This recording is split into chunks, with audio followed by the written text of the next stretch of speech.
बिहार विधानसभा के मॉनसून सत्र 2025 का यह दौर बेहद अहम रहा है, जिसमें राज्य सरकार ने विकास, रोजगार, शिक्षा और सामाजिक सुरक्षा से जुड़े कई विधेयकों को पारित कराकर व्यापक सुधारों की नींव रखी है।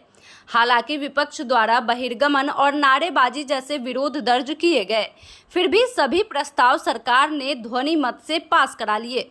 सबसे पहले चर्चा करते हैं बिहार कृषि विश्वविद्यालय संशोधन विधेयक 2025 की। इसे उप मुख्यमंत्री विजय कुमार सिन्हा ने सदन में पेश किया।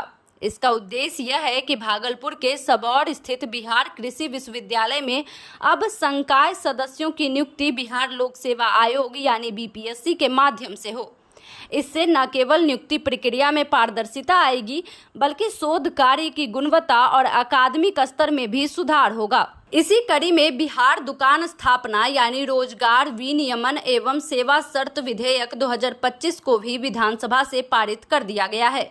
श्रम संसाधन मंत्री संतोष कुमार सिंह द्वारा प्रस्तुत इस विधेयक के माध्यम से दुकानों और वाणिज्यिक प्रतिष्ठानों में कार्यरत कर्मचारियों को कानूनी रूप से हक मिलेगा कि वे सप्ताह में एक दिन सवेतन अवकाश लें और साल में 7 दिन तक बीमारी में भी सवेतन छुट्टी ले सके, यानी छुट्टी मिलने के बाद भी 1 दिन का वेतन मिलेगा। साथ ही कार्य घंटों को सप्ताह में अधिकतम 48 घंटे तक सीमित किया गया है, जिससे श्रमिकों का मानसिक और शारीरिक स्वास्थ्य भी सुरक्षित रह सके। युवाओं को आत्मनिर्भर और रोजगार उन्मुख बनाने के लिए सरकार ने जननायक कर्पूरी ठाकुर कौशल विश्वविद्यालय विधेयक को पारित किया है।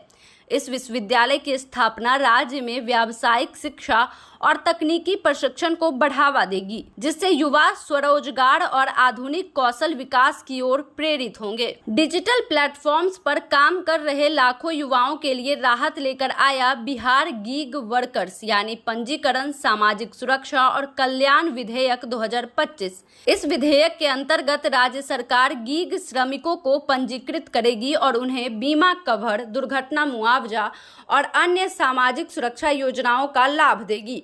ड्यूटी के दौरान दुर्घटनावश मृत्यु पर 4 लाख रुपए की सहायता राशि और अस्पताल में भर्ती होने की स्थिति में 5,400 से लेकर 16,000 रुपए तक की राहत राशि निर्धारित की गई है। श्रमिकों की सेवा शर्तों को बेहतर बनाने के उद्देश्य से कारखाना बिहार संशोधन विधेयक 2025 भी पास किया गया है। इसके तहत किसी भी मजदूर से सप्ताह में 48 घंटे से अधिक काम कराने पर दोगुनी मजदूरी देनी होगी और दैनिक कार्य घंटे 12 तक सीमित रहेंगे, लेकिन साप्ताहिक सीमा को पार नहीं किया जा सकेगा। इनके अलावा सरकार ने पशु प्रजनन विधेयक को भी मंजूरी दी है, जो राज्य में पशु चिकित्सा सेवाओं, नस्ल सुधार और टीकाकरण अभियान को वैज्ञानिक ढंग से आगे बढ़ाने में सहायक सिद्ध होगा। विपक्ष ने भले ही मतदाता सूची पुनरीक्षण के मुद्दे पर नेता प्रतिपक्ष तेजस्वी यादव और मुख्यमंत्री नीतीश कुमार के बीच बहस के बाद सदन से वॉकआउट किया, पर सरकार ने स्पष्ट संकेत दे दिया है कि उसकी प्राथमिकता युवाओं, श्रमिकों, किसानों और छोटे व्यापारियों को सशक्त बनाना है। यह मॉनसून सत्र कई मायनों में ऐतिहासिक रहा, जहां एक ओर शिक्षा और रोजगार के क्षेत्र में नए आयाम स्थापित किए गए, वहीं दूसरी ओर डिजिटल श्रमिकों और पारंपरिक मजदूरों के हितों की भी रक्षा की गई। आने वाले चुनावों से पहले सरकार का यह कदम सामाजिक आर्थिक ढांचे को मजबूती देने की दिशा में एक निर्णायक पहल माना जा रहा है।